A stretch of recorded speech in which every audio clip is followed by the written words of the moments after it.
The Artsakh Republic, or the Nagorno Karabakh Republic, is a sovereign state which was formed as the USSR began to disintegrate. The capital of the Nagorno Karabakh Republic is Stepanakert. The Nagorno Karabakh Republic shares borders with Armenia, Azerbaijan, and Iran.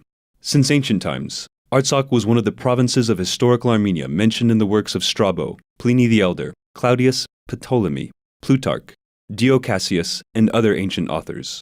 After the division of the Kingdom of Greater Armenia in 387 AD, Artsakh became part of the Eastern Armenian Kingdom, which soon fell under the domination of Persia. In this period of Arabic rule, it was still part of the Armenian region. Between the 9th and 11th centuries, Artsakh was part of the Armenian Kingdom of Bagratids. Then between the 12th and 13th centuries, part of Zakharid Armenia. During the following centuries, Artsakh fell under Persian rule once again, having a semi-independent status. It was governed by Armenian meliks, hereditary feudal lords who had managed to preserve de facto sovereignty with total independence in internal matters such as the court system, tax collection, and the right to have its own army. Despite the neighboring Muslim population of Iran and the Turkic tribes that had been arriving in the region since the 11th century, Artsakh continued to remain predominantly Armenian populated. The ethnic map started to change during the middle of the 18th century when Turkic nomadic tribes began entering the north of Artsakh, leading to clashes with the indigenous Armenian population. Since then, another name for the region was put into use, Karabakh. In the 1750s, taking advantage of the internal strife between Karabakh meliks and with the support of the Armenian melik of Varanda, Shah Nazar II, Pana, a leader of one of the Turkic nomadic tribes, managed to settle within the fortress of Shushi. He proclaimed Karabakh a khanate, and himself as its khan, and attempted to extend its rule over Karabakh. This marked the beginning of a lengthy war with the Armenian meliks. As a result of the Russian-Persian Wars during 1804 to 1813, and later between 1826 to 1828, first Artsakh Karabakh, and then all of Eastern Armenia was incorporated into the Russian Empire. During the collapse of the Russian Empire in 1918 to 1920, Nagorno-Karabakh turned into a theater of brutal war between Armenia, which restored its independence, and Azerbaijan, which was newly created due to the military intervention of Turkey. The newly founded country of Azerbaijan laid territorial claims over considerable parts of Armenian territories in the South Caucasus, including Karabakh, giving rise to Azerbaijani-Karabakh conflict. Taking advantage of the turmoil caused by World War I and the collapse of the Russian Empire, regular Turkish troops and Azerbaijani armed formations carried out a massacre of Armenians in Baku between 1918 and 1920, as a continuation of the 1915 Armenian genocide in Turkey. But in Nagorno-Karabakh, the Turkish and Azerbaijani troops faced serious armed resistance. Nevertheless, on the 23rd of March 1920, Shushi was burned and plundered, and the Armenian population was massacred. It was at this time when the international community found it necessary to intervene in the conflict, which was becoming increasingly more bloody. In response to the territorial claims of Azerbaijan, on December 1, 1920, the League of Nations rejected accession of Azerbaijan and recognized Nagorno-Karabakh as a disputed territory before the final settlement of the issue. All parties involved in the conflict agreed on this. Thus, during the formation of Azerbaijan in 1918, its sovereignty did not extend to Nagorno-Karabakh, which at the time was governed by Armenian national councils. In April 1920, the Red Army arrived in the South Caucasus. After establishing Soviet rule in Azerbaijan on April 28, 1920, the Red Army took control of Karabakh and declared it a disputed territory. With the proclamation of Soviet rule in Armenia on November 30, 1920, the government of Soviet Azerbaijan announced the end of territorial disputes with Armenia and recognized Nagorno-Karabakh as an integral part of Soviet Armenia. However, during discussions on delimitation of the internal boundaries of the Transcaucasian republics, the Azerbaijani leadership, with the support of Joseph Stalin, the People's Commissar for Nationalities, again raised the issue of the status of Karabakh. On the 4th of July, 1921, the plenum of the Caucasian Bureau of Central Committee of the Russian Communist Party of Bolsheviks adopted a decree on the inclusion of Nagorno-Karabakh into Soviet Armenia. On the next day, the 5th of July, there was another meeting of the plenum, which under pressure from Joseph Stalin, cancelled its previous decree and decided to leave Nagorno-Karabakh within the Azerbaijani SSR, granting it a broad regional autonomy. On the 7th of July, 1923, after 2 years of delays, the Azerbaijani Central Executive Committee declared autonomy in the Armenian part of Nagorno-Karabakh. Its boundaries were subsequently drawn in such a way which left out substantial parts of Nagorno-Karabakh. The rest of the Armenian-populated territory was repeatedly redrawn and up until 1988 formed part of various regions of the Azerbaijani SSR. Only the Shahumyan region remained as a separate administrative unit. According to the census of 1926, 111,700 Armenians lived in the autonomous region, while northern Artsakh, which was left out of the boundaries of the autonomous region, had a population of more than 50,000 Armenians. In order to separate Nagorno Karabakh from Armenia, in 1923, the authorities of the Azerbaijani SSR set up a Kurdish region, Red Kurdistan, with its administrative center in Lachin, Berdzor. 6 years later, in 1929, the Kurdish region was abolished and its constituent territories became separate administrative units of the Azerbaijani SSR. During the entire period that the Nagorno Karabakh Autonomous Region remained within the Azerbaijani SSR, the Azerbaijani leaders pursued a deliberate policy of ousting the Armenian population, systematically violating their rights and hindering the economic development of the region.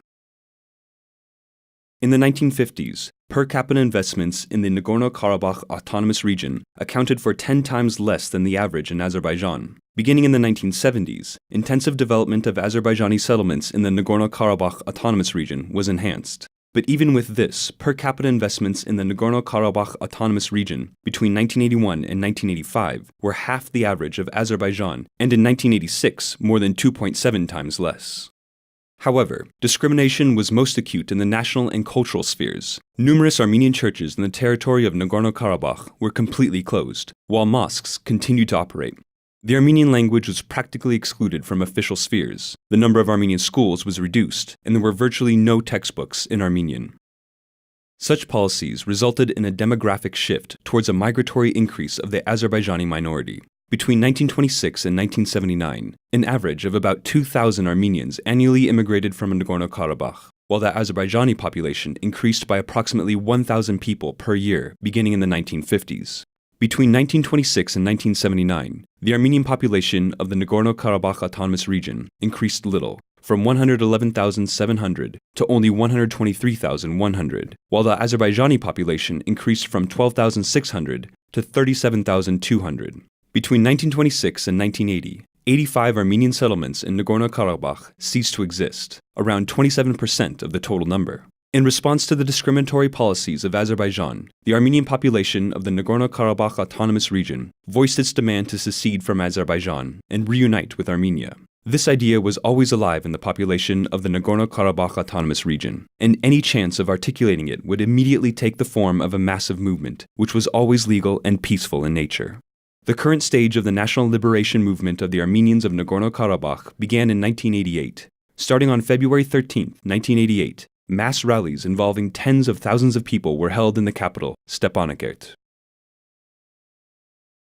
On February 20, 1988, an extraordinary session of the Nagorno-Karabakh Autonomous Region Council of People's Deputies, which was the parliament of the autonomy, requested that the Supreme Soviets of the Azerbaijani SSR and the Armenian SSR resolve the issue of the transfer of the Nagorno-Karabakh Autonomous Region from the Azerbaijani SSR to the Armenian SSR. In response to the demand of the Armenian population of Nagorno-Karabakh to exercise their right to self-determination, a wave of government-organized pogroms against Armenians took place in Azerbaijan, which included murder, rape, and looting of an unprecedented brutality. As a result of the pogroms, hundreds of Armenians were murdered and thousands more were maimed. More than 450,000 people were expelled from their homes and became refugees. Over 30,000 of them found refuge in Nagorno-Karabakh and still live there today.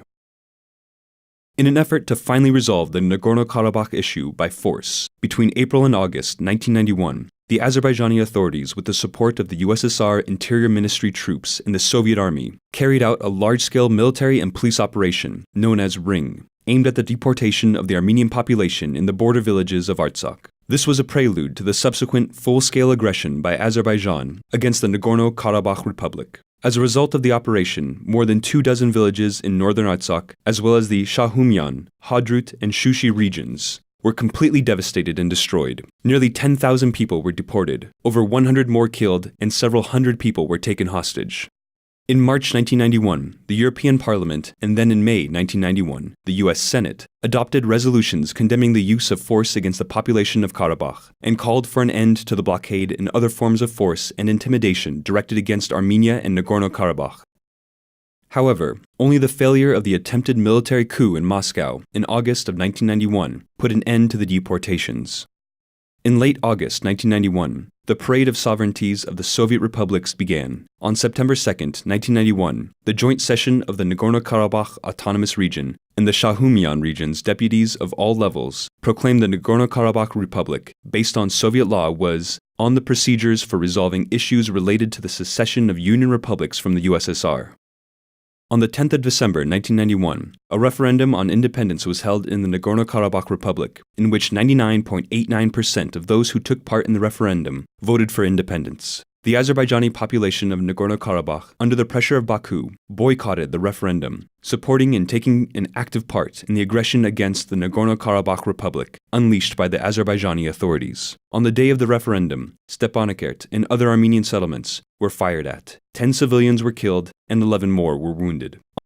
On January 6, 1992, the Nagorno-Karabakh Republic Supreme Council adopted a declaration on state independence of the Nagorno-Karabakh Republic, and thus legally reinstated both the results of the referendum and the previously adopted legal acts in which the right of the people of Nagorno-Karabakh to determine their own political status was exercised.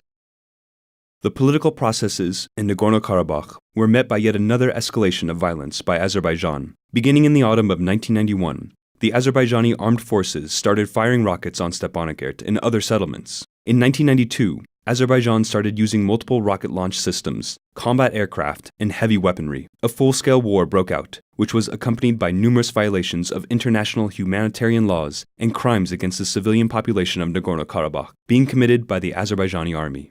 One of the most tragic episodes of the Azerbaijani aggression against the Nagorno-Karabakh Republic was the unprecedentedly brutal massacre in the Armenian village of Marhaga, in the region of Martagert.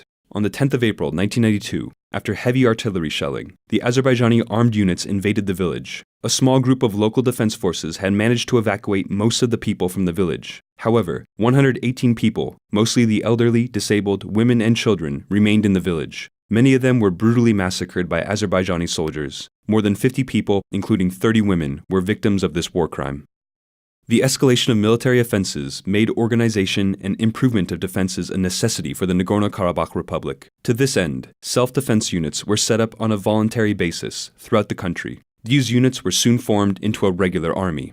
On May 9, 1992, the Karabakh army succeeded in liberating the city of Shushi, and a couple of days later, on May 18, established a corridor linking Artsakh with Armenia through the region of Bertsor, or Lachin. Soon, however, the situation at the front deteriorated sharply for the Nagorno-Karabakh forces. This was due to the fact that in May 1992, the Azerbaijani army obtained military equipment and armaments from the former Soviet army stationed in the territory of Azerbaijan. In violation of international law, Azerbaijan attracted thousands of foreign mercenaries from Chechnya, Afghanistan, Turkey, and the CIS countries to participate in the hostilities as part of its armed forces. Engaging mercenaries in the conflict zone further contributed to the transformation of Azerbaijan into a transit country for drug trafficking to Europe and Russia, as well as a transit point for terrorists and terrorist activities and their subsidies. After receiving multiple advantages in terms of military equipment, on June 12, 1992, the Azerbaijani army, with the participation of units of the former Fourth Soviet Army stationed in Azerbaijan, launched a large-scale offensive and occupied the Shahumyan region, most of the Martagert region, and parts of the Martuni and Askeran regions. In total, around 48% of the Nagorno-Karabakh Republic territory came under Azerbaijani occupation, and nearly 66,000 people were internally displaced. After regrouping, the forces of the Nagorno-Karabakh Defense Army succeeded in stopping the advance of the Azerbaijani army by the autumn of 1992 and reached a breakthrough at the front line in 1993. During the spring-autumn of 1993, the Karabakh army had inflicted upon the Azerbaijani army a series of heavy defeats along the Kelbajar, Agdam, Fizuli, Kupatli, Zangilan, Jabrail line, and was able to ensure secure borders for the Nagorno-Karabakh Republic. At the initial stage, the search for a peaceful settlement of the Azerbaijani-Karabakh conflict was being conducted in parallel by a number of mediators: Russia, Kazakhstan, Iran, the CIS, and the OSCE. During the period of active hostilities, the efforts of the mediators were directed to establishing a lasting and durable ceasefire. To the same end, in 1993, the UN Security Council adopted 4 resolutions on Nagorno-Karabakh. The first and main requirement of those resolutions was an immediate ceasefire, cessation of all hostilities and hostile acts. It is these basic requirements of all 4 resolutions that to date have been repeatedly violated and ignored by Azerbaijan. the failure of Azerbaijan to comply with both the main and various other requirements of the 4 UN Security Council resolutions, its bet on a military solution, unwillingness to secure peace, and constant threats of resuming military hostilities have devalued the mentioned resolutions and made them inapplicable. On May 12, 1994, an agreement on the ceasefire and cessation of hostilities signed by the Nagorno Karabakh Republic, the Azerbaijani Republic, and the Republic of Armenia, by mediation of the Russian Federation, came into effect. The agreement was preceded by several rounds of direct talks between the Nagorno Karabakh Republic and Azerbaijan, including talks at the highest level. As a result of those direct contacts, about 10 bilateral agreements were signed between Azerbaijan and Nagorno Karabakh on the limitation of military operations and temporary ceasefire or its extension, which paved the way for achieving the 1994 ceasefire agreement. On July 26 through the 27th, 1994, military leaders of the NKR, Azerbaijan, and Armenia confirmed their commitments under the ceasefire until the conclusion of a large political agreement. On February 6, 1995, a trilateral agreement on strengthening the ceasefire was signed under the auspices of the OSCE. These agreements remain to this day the only real achievement in the process of a peaceful settlement of the Azerbaijani Karabakh conflict. Concluding the 1994 unlimited, in-time trilateral ceasefire agreement allowed mediators to focus on negotiating a final settlement to the Azerbaijani Karabakh conflict. In December 1994, the Minsk Group co-chairmanship was established at the OSCE summit in Budapest to consolidate the efforts of Russia and the OSCE. The Budapest summit also confirmed the trilateral format of the negotiations. Full-fledged talks with representatives of the Nagorno-Karabakh Republic, Armenia, and Azerbaijan were held until the negotiations were thwarted by Azerbaijan in April 1997. In 1997, a triple co-chairmanship of the OSCE Minsk Group, represented by Russia, the United States, and France, was established. In April 1999, direct talks between the parties of the conflict resumed in a curtailed format without the direct participation of the Nagorno-Karabakh Republic. Negotiations in this format have been taking place to this day. In the absence of full-fledged negotiations, to continue the dialogue, the co-chairs of the OSCE Minsk Group periodically visit the region and meet with the authorities of the Nagorno-Karabakh Republic, Armenia, and Azerbaijan. Lack of real progress in the peaceful settlement of the Azerbaijani Karabakh conflict is due to the obvious unwillingness of Azerbaijan to negotiate a settlement. This is evidenced by, first, Azerbaijan's military buildup, rejection of any confidence-building initiatives to strengthen the ceasefire, policy of isolation of Nagorno-Karabakh, official anti-Armenian propaganda, enmity, and militarism. Second, the refusal of Azerbaijan to participate in full-fledged trilateral negotiations with the direct and full participation of the Nagorno-Karabakh Republic.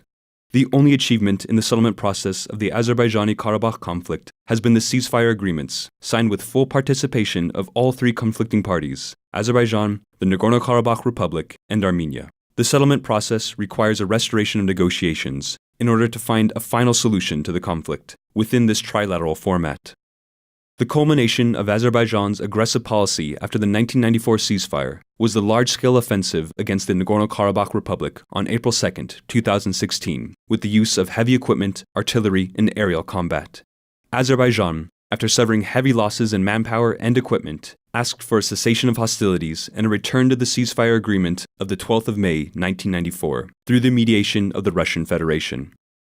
The unwillingness to find a peaceful solution to the Azerbaijani Karabakh conflict and the aggressive policy of Azerbaijan, which denies the people of Nagorno-Karabakh of their right to life and peaceful development, indicate that there is no alternative to the international recognition of the Nagorno-Karabakh Republic, a viable state with all the attributes and institutions of statehood, its own constitution, a vibrant civil society, and a dynamic economy.